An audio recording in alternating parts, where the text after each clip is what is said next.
Salam kerahiman. Hari ini kita ketemu lagi tanggal 8 Juli. Kita akan baca sama-sama dari diary nomor 876. Kita mulai ya dengan doa pembukaan. Dalam nama Bapa dan Putra dan Roh Kudus. Amin. Santa Faustina, engkau berkata bahwa misimu tidak akan berakhir karena kematianmu. Dan kami percaya engkau tidak akan melupakan kami. Yesus juga berjanji kepadamu, bagikanlah rahmat-rahmat kepada siapa saja yang engkau kehendaki dan kapan saja engkau mau. Berdasarkan hal tersebut di atas, kami meminta doa syafaatmu Santa Faustina, terutama untuk rahmat yang akan kami butuhkan, yaitu rahmat kesetiaan pada inspirasi Roh Kudus dan menjadi orang yang suci. Tolonglah kami agar percaya pada Yesus seperti yang Engkau lakukan dan memuliakan Tuhan di setiap saat dalam hidup kami. Amin. Dalam nama Bapa dan Putra dan Roh Kudus. Amin. Kita buka sama-sama 876. 10 Januari 1937. Hari ini aku minta kepada Tuhan agar pada pagi hari memberi aku kekuatan supaya aku dapat menyambut komuni kudus.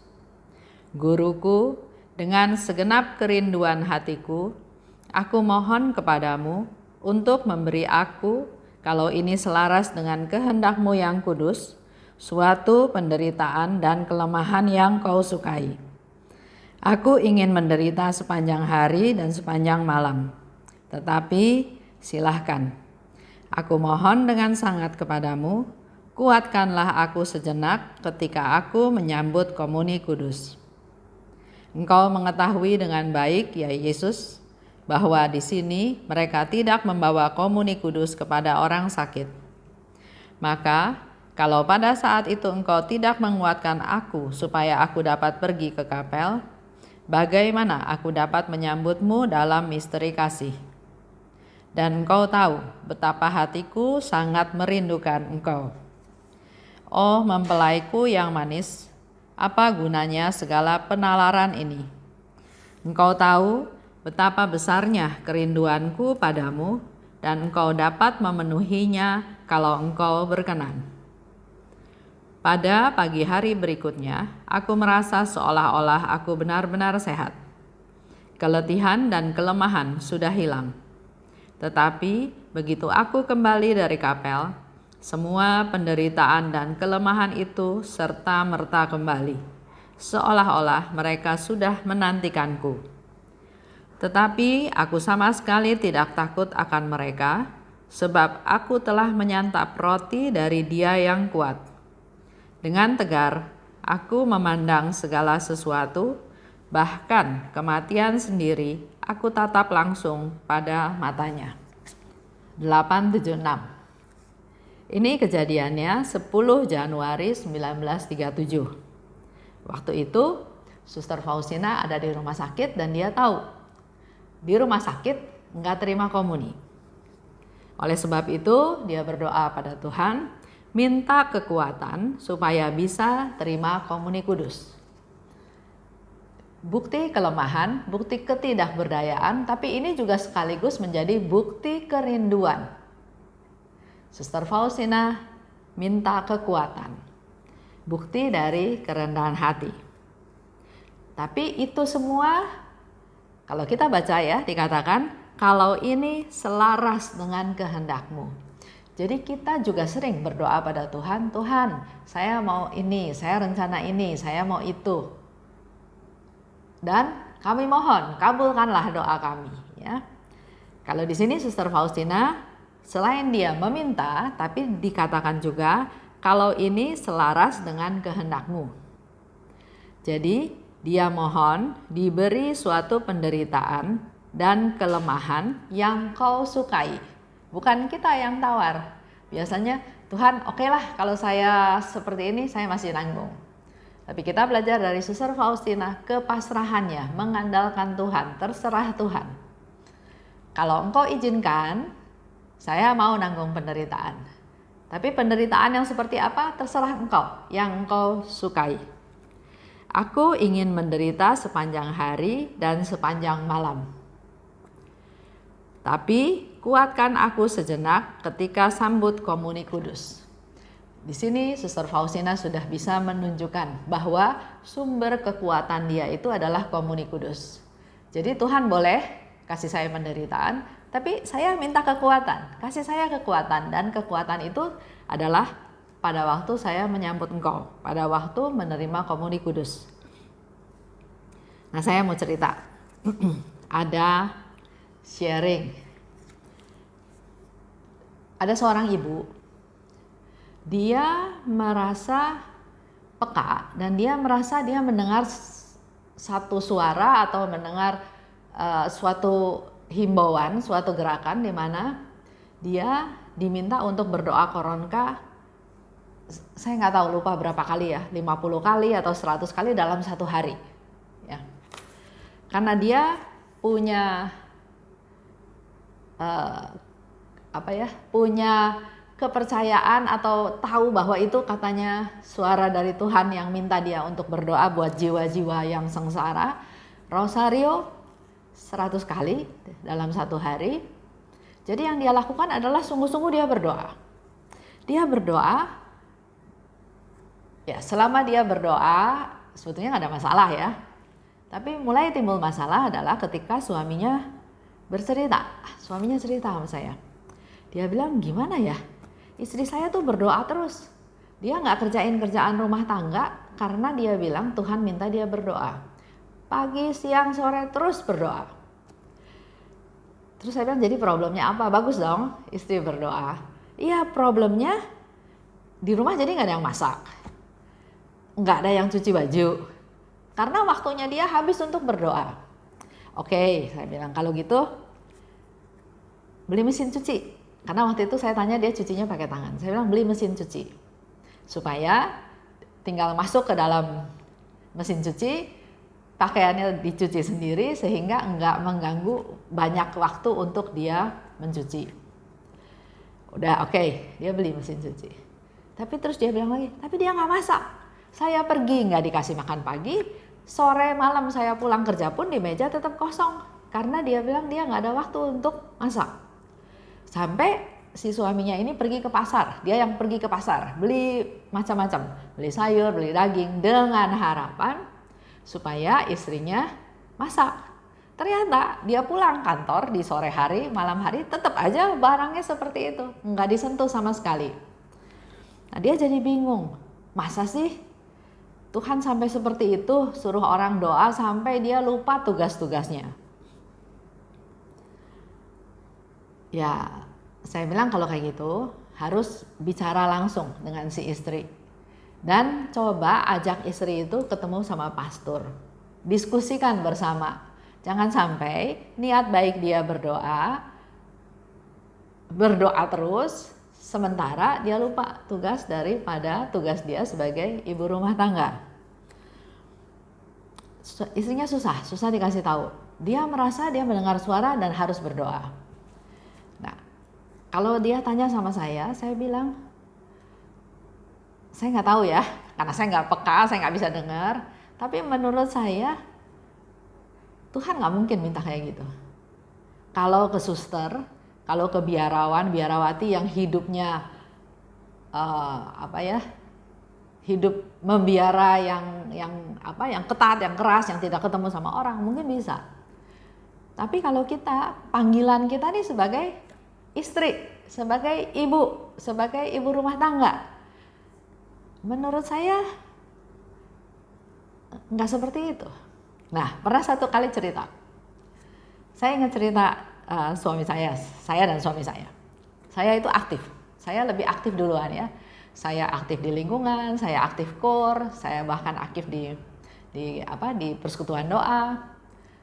Jadi aktivitas saya banyak. Suatu hari ada pastor datang ke rumah, kunjungan ke umat. Pastornya tanya sama suami saya, ibu di mana? Suami saya bilang, pastor salah kalau cari di rumah. Harusnya cari di pastoran, pasti dia ada. Nggak tahu latihan kor, nggak tahu tugas apa, pokoknya pasti dia adanya di pastoran. Dan menurut saya, salah ya pastor, cara hidup seperti itu. Ya pastornya cuma senyum-senyum aja katanya, nggak jawab. Tapi setelah pastornya pulang, suami saya bilang loh pastor, menurut saya istri saya salah tuh cara hidup kayak gitu. Nah, terus saya juga merenung, saya sendiri juga merenung. Panggilan saya adalah sebagai ibu rumah tangga, sebagai istri dari satu keluarga. Harusnya yang menjadi fokus saya adalah keluarga. Kegiatan oke, tapi bukan berarti semua kegiatan dipakai untuk pelayanan terus di rumahnya dalam tanda kutip nggak keurus. Nah, cerita itu saya ceritakan juga. Tapi karena istrinya susah diajak ngomong, jadi saya cuma cerita sama suaminya untuk ajak istrinya ke pastor untuk diskusi bagaimana mengatasi problem ini. Jangan sampai niat baik si istri, tapi gara-gara hal ini jadi rumah tangganya malah jadi berantakan. Ada juga satu cerita, dia begitu menggebu-gebu melayani, dipanggil ke sana, dipanggil ke sini, saya udah bilang, kamu harus pilah, jangan semuanya iya. Karena kalau orang rajin suka pelayanan, semua memanggil, pasti dibutuhkan gitu. Tapi kamu harus bisa bilang tidak, kamu harus pilih mana yang kamu lakukan, mana yang kamu nggak bisa lakukan. Tapi karena lagi menggebu-gebu barangkali ya, jadi akhirnya semua kerjaan itu dia ambil. Akibatnya sama, istrinya di rumah komplain, kesepian. Nah, waktu itu mulai ada HP, mulailah SMS dengan temannya, terus ada reuni, terus ketemuan, dan ternyata si istri ini ketemu sama teman lamanya, sampai akhirnya si istri ini bisa pergi sama teman lamanya. Pastor yang kasih banyak kerjaan ke teman saya itu sampai merasa bersalah. Dia ketemuin istrinya, dia jelasin bahwa suaminya itu kerja benar, bukan ngaco, bukan selingkuh, bukan nyeleweng, tapi kerja untuk pelayanan. Tapi istrinya nggak mau tahu, karena dia anggap suaminya nggak tanggung jawab.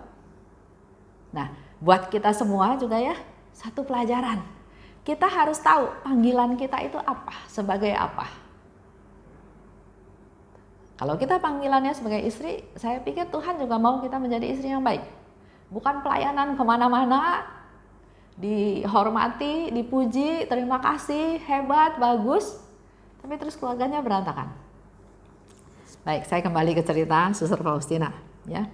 Jadi kembali lagi Suster Faustina bilang, saya mau melayani engkau tapi beri saya kekuatan. Tapi jangan sampai salah kaprah ya. Suster Faustina bilang, saya mau menderita kalau itu selaras dengan kehendakmu. Nah, yang sering kita lakukan adalah menurut pikiran saya, menurut kesimpulan saya, tidak kembali ke Tuhan, tidak bertanya pada Tuhan. Keesokan harinya, Faustina katakan, aku merasa sehat, kelemahan hilang, sehingga dia bisa pergi ke kapel, dia bisa mengikuti perayaan Ekaristi, dia bisa menerima Hosti Kudus. Tapi waktu pulang dari kapel, semua penderitaan dan kelemahan itu datang, seolah-olah sudah nunggu ya. Tapi aku nggak takut katanya ya, karena sudah menyantap roti dari Dia yang kuat. Jadi kita harus punya iman. Kita menerima tubuh Kristus dalam komuni kudus bukan hanya sekedar kita datang ke misa, kita terima Tuhan udah selesai. Tapi kita harus punya iman, kita harus punya kekuatan bahwa saya sudah menimba kekuatan dari Tuhan. Saya harus bisa jalani hidup ini dengan segala macam tantangan dan pertempuran. Dikatakan lagi di situ dengan tegar, aku memandang segala sesuatu, bahkan kematian juga. Dia berani menantang melihat kematiannya juga ya. Jadi sudah tidak ada ketakutan lagi. Itu menjadi refleksi kita hari ini ya. Tantangan tetap ada, pertempuran tetap ada, tapi hari ini kita belajar banyak dari Suster Faustina. Pertama, minta kekuatan pada Tuhan. Itu bukti kerendahan hati. Kedua, apa yang dia rencanakan, dia kembalikan lagi ke Tuhan kalau ini sesuai dengan kehendak-Mu. Jadi jangan maunya saya, tapi kembalikan semuanya kepada Tuhan. Dan kita juga tahu bahwa melalui Komuni Kudus kita bisa banyak menimba kekuatan, menimba rahmat, kekuatan, dan banyak hal melalui Komuni Kudus. Dan mari kita semua kerja, beraktivitas sesuai dengan panggilan. Kalau panggilannya ibu rumah tangga, ya jadilah ibu rumah tangga yang baik. Dan setelah kita berbulan-bulan belajar dari Diary Faustina ya, Tuhan gak minta loh doa yang panjang-panjang ya. Dia hanya minta ketulusan, minta kesungguhan, kerendahan hati. Tuhan bilang serahkan kepapaanmu. Itu aja renungan kita hari ini. Kita renungkan, kita praktekkan dalam hidup kita hari ini. Kita masuk ya ke doa penutup. Dalam nama Bapa dan Putra dan Roh Kudus, amin. Allah Bapa yang Maha Baik, terima kasih atas contoh yang diberikan oleh Suster Faustina kepada kami, untuk kami boleh menjadi orang yang semakin rendah hati. Kami mohon datang kepadamu untuk memperoleh kekuatan, karena memang kami manusia tidak berdaya, manusia berdosa. Dan berilah rahmat-Mu melalui Komuni Kudus ya Tuhan, karena dengan demikian kami menyambut tubuh-Mu, tubuh Tuhan ada di dalam diri kami, jadi kami sudah tidak perlu takut lagi dalam menghadapi hidup ini. Tantangan, pertempuran, permasalahan, kami punya Tuhan yang akan membimbing, memelihara, menyelamatkan, bahkan memimpin kami untuk keluar sebagai pemenang. Dan kami juga mau berdoa Tuhan untuk panggilan hidup kami masing-masing. Sebagai suami, sebagai istri, sebagai orang tua, sebagai anak, sebagai atasan, sebagai bawahan. Apapun posisi kami, panggilan hidup kami, berkati kami Tuhan agar kami dapat melaksanakannya dengan sebaik-baiknya. Kami juga mohon rahmat-Mu untuk para romo, para biarawan, biarawati, agar mereka juga setia pada panggilannya dan hidup menurut kehendak-Mu. Terima kasih Bapa, dalam nama Putra-Mu kami berdoa dan bersyukur. Amin. Dalam nama Bapa dan Putra dan Roh Kudus. Amin. Salam kerahiman.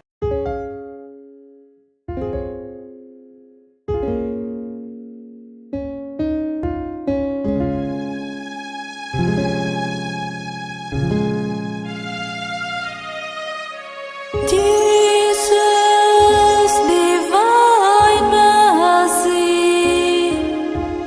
Jesus, divine mercy. Jesus.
lips with your mercy,